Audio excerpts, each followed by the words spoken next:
하나님이 이스라엘에게 그리고 오늘 우리에게 요구하시는 게 과연 뭘까요? 12절 상반절 보십시오. 이스라엘아, 내 하나님 여호와께서 내게 요구하시는 것이 무엇이냐?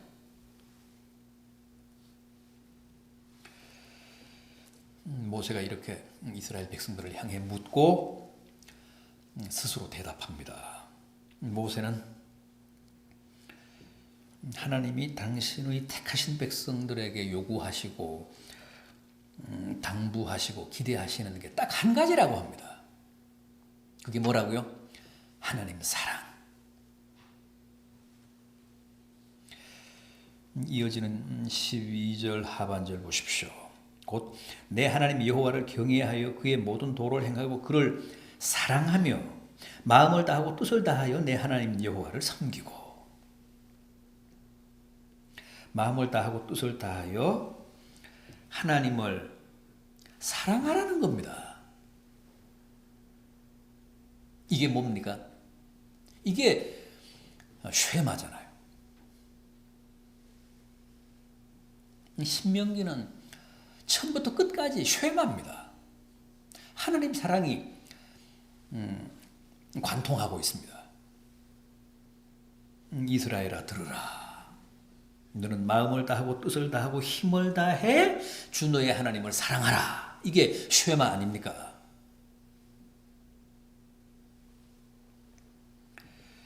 그런데 이 쉐마가 하나님이 그들에게 요구하신 계명이고 또 오늘 우리들에게 기대하시는 하나님의 당부라고 합니다.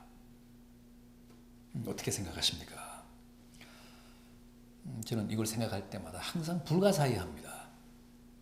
도대체 하나님이 뭐가 아쉬워서, 하나님이 뭐가 부족하셔서 이렇게까지 우리의 사랑을 주문하시는 것일까?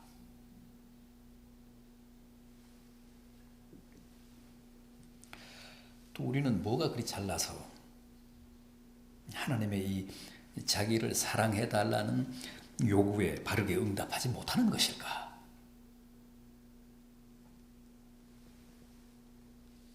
과거 이스라엘 역사 보십시오. 정말 다른 거 없습니다.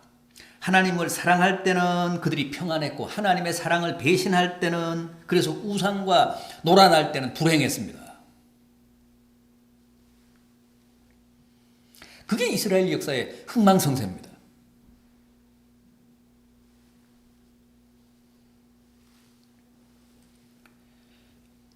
하나님은 태초에 우리 인간을 당신의 사랑의 대상으로 창조하셨습니다.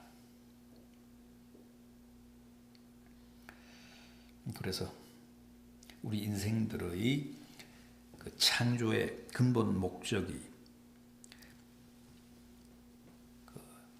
하나님을 사랑함으로써 영화로움을 누리자는 데 있기 때문에 하나님은 늘 우리의 사랑에 목말라 계십니다.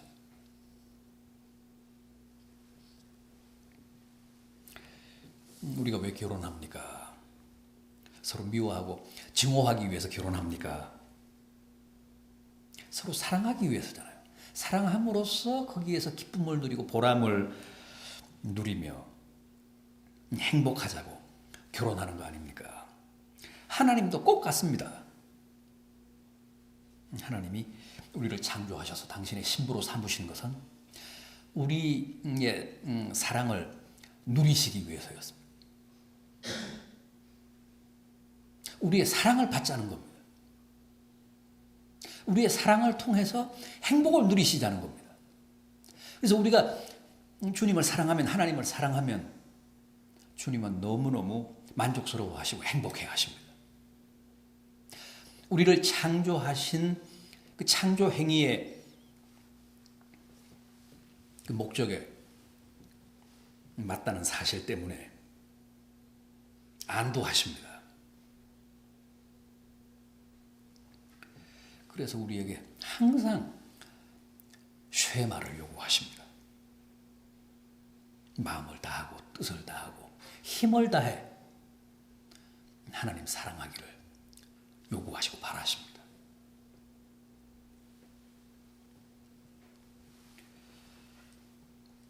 그런데 모세는 이제 곧 가나안 땅에 들어갈 이스라엘의 젊은 세대에게 여기서 하나 중요한 사실을 밝히고 있습니다. 이 쉐마, 하나님 사랑이라고 하는 주제에서 중요한 사실 하나를 지적합니다. 12절에 이어지는 13절 보십시오. 내가 오늘 내 행복을 위하여 내게 명하는 여호와의 명령과 규례를 지킬 것이 아니냐. 마음을 다하고 뜻을 다하고 힘을 다해 하나님을 사랑하라는 계명은 하나님보다도 실은 너의 행복, 이스라엘의 행복, 택하신 자들의 행복을 위한 것이라고 합니다.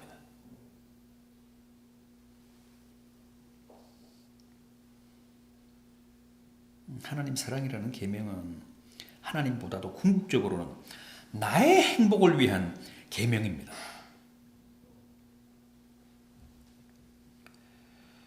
여러분, 우리는 다 하나님의 사랑의 대상으로 지음받은 존재들이기 때문에 당초 하나님이 의도하신 대로 하나님의 사랑에 우리의 마음과 뜻과 힘을 다해 응답하면, 그래서 열심히 하나님을 사랑하면 누구보다도 우리 자신이 행복해집니다.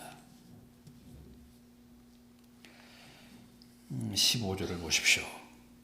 여호와께서 오직 내 조상들을 기뻐하시고 그들을 사랑하사 그들의 후손인 너희를 만민 중에서 택하셨음이 오늘과 같으니라.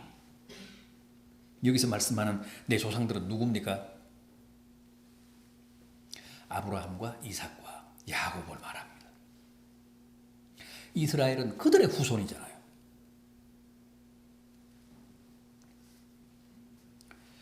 그런데 하나님은 이 아브라함과 이삭과 야곱, 지금 이스라엘의 조상들을 몹시 기뻐하셨습니다. 왜요? 그들이야말로 누구보다도 하나님을 깊이 사랑했기 때문입니다.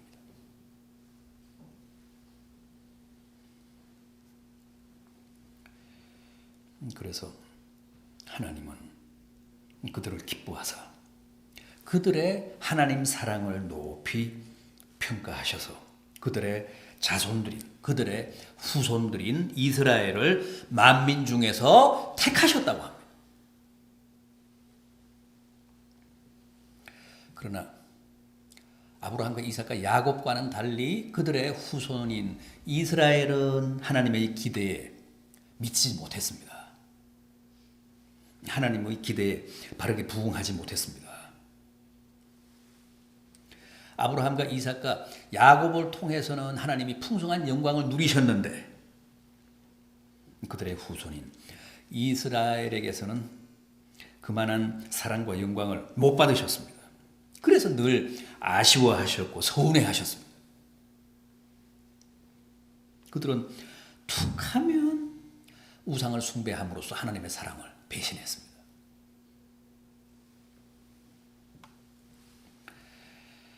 하나님보다도 오히려 세상을 더 사랑했습니다. 그래서 하나님 사랑을 모독했습니다.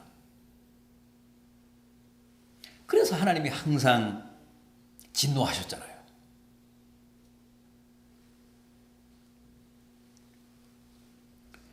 여러분, 하나님은 당신에 대한 우리의 사랑이 확인이 돼야 비로소 우리를 축복하시고 우리를 행복하게 하십니다. 아브라함이 이삭을 바쳤는데 아브라함이 이삭을 바친 직후에 하나님이 아브라함에게 뭐라고 하셨습니까? 그 아이에게 손을 대지 마라. 내가 이제야 네가 네 아들 독자라도 아끼지 아니하며 나를 사랑하는 줄 알겠노라. 그러시면서 뭐라고 하셨습니까? 내가 내게 큰 복을 주고 내 씨가 크게 번성하여 하늘의 별과 같고 바닷가의 모래와 같게 하겠다.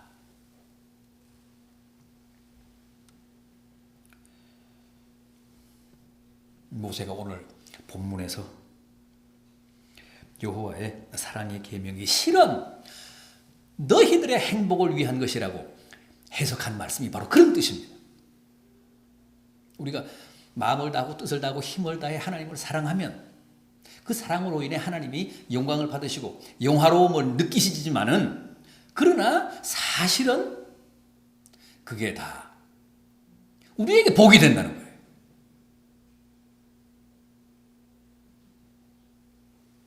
하나님에 대한 아브라함의 사랑을 확인하신 후에 내가 너를 복주어 내 씨로 말미암아 크게 번성하게 하겠다. 하늘의 별만큼이나 저 바닷가의 모래만큼이나 많게 하겠다라고 약속해 주신 것처럼 우리의 하나님 사랑은 궁극적으로 우리의 행복을 위한 것입니다. 우리의 축복을 위한 것입니다. 그 사실을 모세가 지금 신세대들에게 확실하게 짚어주고 있습니다.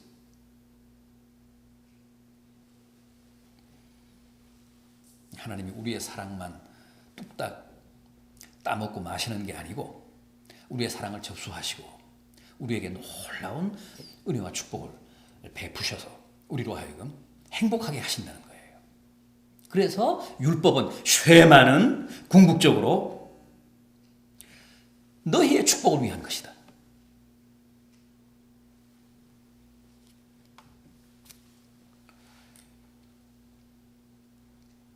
그게 바로 13절 말씀입니다. 내 행복을 위한 것이다.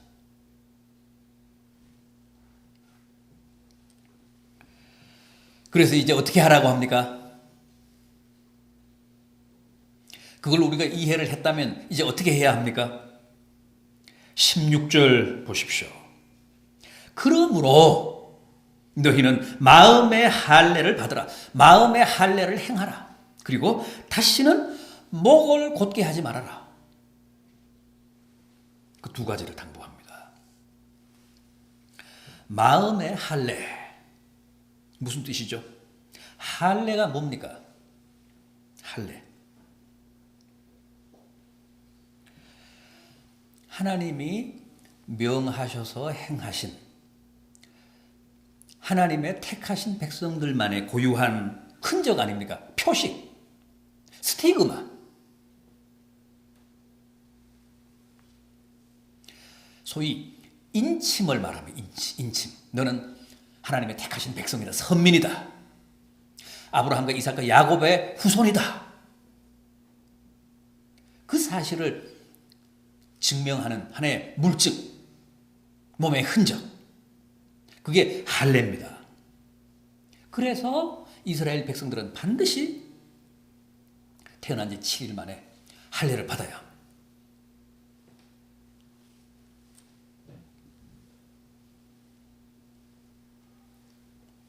그런데 이 할례를 우리가 뭐라고 하죠? 단순한 무슨 종교의식이라고 하지 않고 결례라고 합니다. 결례가 무슨 뜻입니까? 정결 예식이라는 뜻입니다. 할례는 정결 예식입니다. 하나님의 백성으로서의 고유한 표식이지만은 달리 말하면 그게 정결 예식입니다. 하나님의 백성으로 살지 않던 옛사람, 이방인으로 살던 때에 그 때를 이제 다 씻었다. 모든 옛사람의 죄악을 다 사함받았다. 요즘 우리가 세례를 받잖아요. 세례하고 할례는 궁극적으로 같은 의미입니다. 그리스도인이 됐다는, 중생했다는, 거듭났다는 뜻으로 우리가 세례를 받잖아요. 세례도 이게 결례입니다. 정결 예식입니다. 옛사람을 우리가 수장해버렸다. 또 옛사람의 때를, 옛사람의 죄를 다 씻었다. 그래서 물에서 올라오는 순간 우리가 깨끗해졌다. 그런 의미잖아요. 그래서 세례도 씻는 예식, 결례입니다. 정결 예식입니다. 할례도 마찬가지입니다. 여기서 마음의 할례를 받으라. 무슨 뜻입니까? 할례를 받아서 하나님의 백성이 됐지만 다시 범죄함으로 지저분해졌다는 거죠. 또다시 뭐 육체에다가 흠집을 낼 필요는 없지만 마음의 할례를 받음으로써 순결한 마음을 회복해서 하나님을 사랑하라는 거예요. 세상을 사랑하고 우상을 사랑하느라고 지금 영혼이 다 더러워졌습니다. 마음이 누추해졌습니다. 마음의 할례를 받고 순결한 마음을 다시 회복해서 초심을 회복해서 첫사랑을 회복해서 하나님을 사랑하라는 거예요.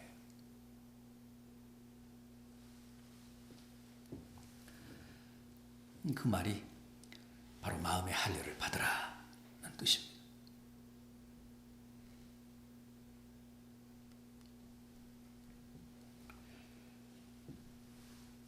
그 다음에 뭐라고 했습니까?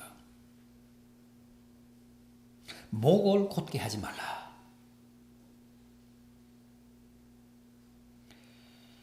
목을 곧게 하지 말라. 이스라엘 백성들은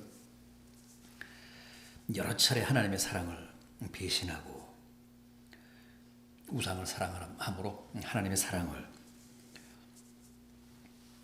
경멸했을 뿐 아니라 목을 곧게 해서 목을 마치 뱀처럼 치켜들고 하나님을 대적하기까지 했습니다. 이스라엘 백성들이 수많은 선지자들을 살해했죠. 그건 곧 하나님을 대적한 겁니다. 주님이 오셨을 때도 이스라엘 백성들은 주님을 대적했잖아요.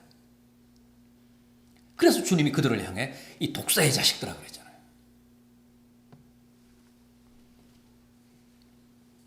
선지자는 어떤 사람들이죠? 하나님의 대언자들이잖아요. 하나님을 대신해서 백성들 앞에 나서서 하나님의 뜻을 예언하고 선포하는 사람들이었습니다. 하나님의 사자들이었습니다. 그런데도 수많은 선지자들을 이스라엘 백성들이 살해했습니다. 정말 뱀처럼 목을 곧게 해서 선지자들을 박해하고 해침으로 하나님을 대적한 겁니다. 왜냐하면 자기들의 죄악을 막 나무라거든요. 회개를 촉구하거든요. 심판을 경고하거든요. 그게 듣기 싫었던 겁니다. 그게 생생한 하나님의 육성인데도 그게 듣기 싫어서 하나님이 보낸 사람, 선지자들을 무수하게 살해했습니다. 지금 그걸 지적하고 있는 겁니다. 다시는 목을 곧게 하지 말아라. 다시는 목을 곧게 해서 뱀처럼 하나님을 대적하지 말아라. 다만 마음의 할례를 받아 초심을 회복해서 첫사랑을 회복해서 하나님을 다시 사랑해라. 그래야 너희가 불행해지지 않고 행복이 보장된다. 지금까지는 그렇게 살았지만 이제 새롭게 가나안에 들어가서 새 출발할 때는 반드시 마음의 할례를 행하고 뱀처럼 목을 곧게 하지 말고 하나님을 더 이상 대적하지 말고 하나님의 뜻에 순종하며 살아라. 그래야 가나안 생활이 행복해진다는 겁니다.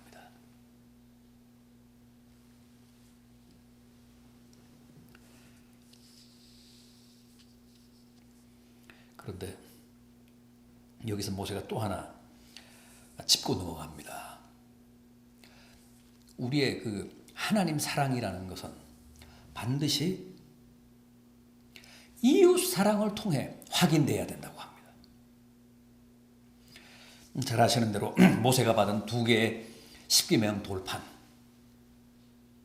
그것은 하나님에 관한 계명과 이웃에 관한 계명입니다. 달리 말하면 하나님에 관한 사랑과 이웃에 관한 사랑을 말씀하신 게 바로 십계명입니다. 모세가 받아 들고 내려온 두 개의 십계명 돌판입니다. 그러니까 계명, 십계명이라고 하는 것은 요약하면 하나님 사랑, 이웃 사랑입니다. 그게 두 개의 돌판에 나누어 적혀져 있었습니다.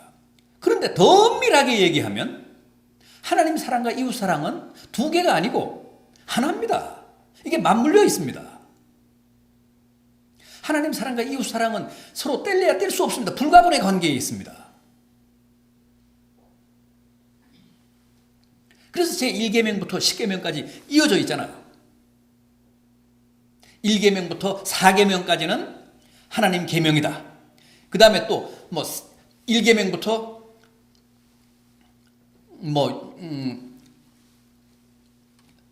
6계명까지는 사람에 관한 계명이다. 이렇게 나눠져 있지 않고 1계명부터 10계명까지 쭉 이어져 있잖아요.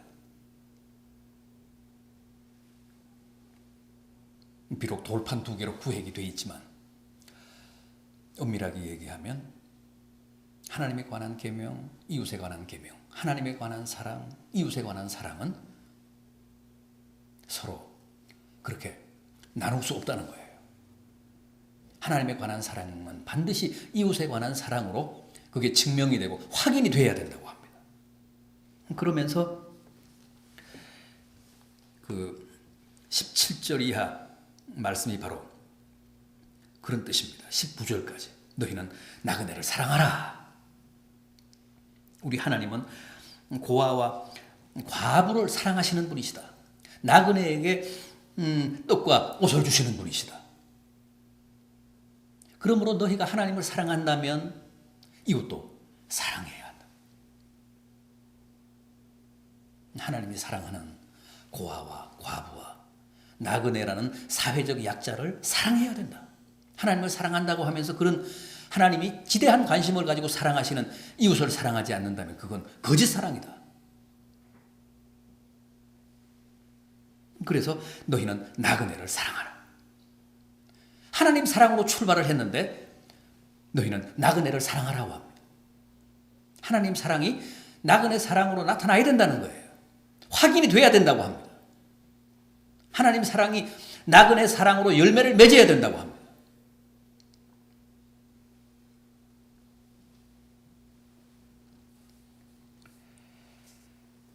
이 하나님 사랑과 이웃 사랑의 불가분의 관계에 대해 모세가 강조하고 있습니다.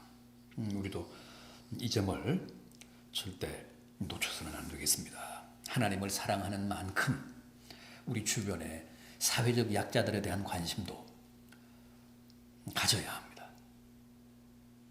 왜냐하면 우리가 사랑하는 하나님이 그들을 사랑하시기 때문에, 우리가 사랑하는 하나님의 지대한 관심이 그들에게 있기 때문에 우리도 하나님을 사랑하는 마음으로 그들에게 사랑을 베풀어야 합니다. 그거 기억하시기 바랍니다. 고아, 과부, 나그네 다 지금도 우리 주변에 있는 사회적 약자들이잖아요.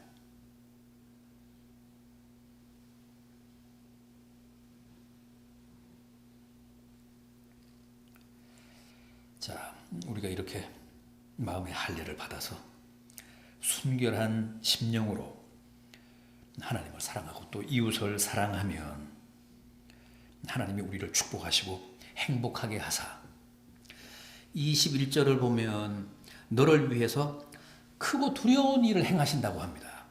22절을 보면 여호와께서 너희 자손들을 하늘의 별처럼 많게 하신다고 합니다. 그래서 오래도록 너의 행복을 보장하시겠다는 약속입니다. 옛날 종족 시대에 자손들이 번성한다. 자손들이 하늘의 별처럼 무슨 바닷가의 모래처럼 그 많게 하신다는 복 이상의 복은 없습니다.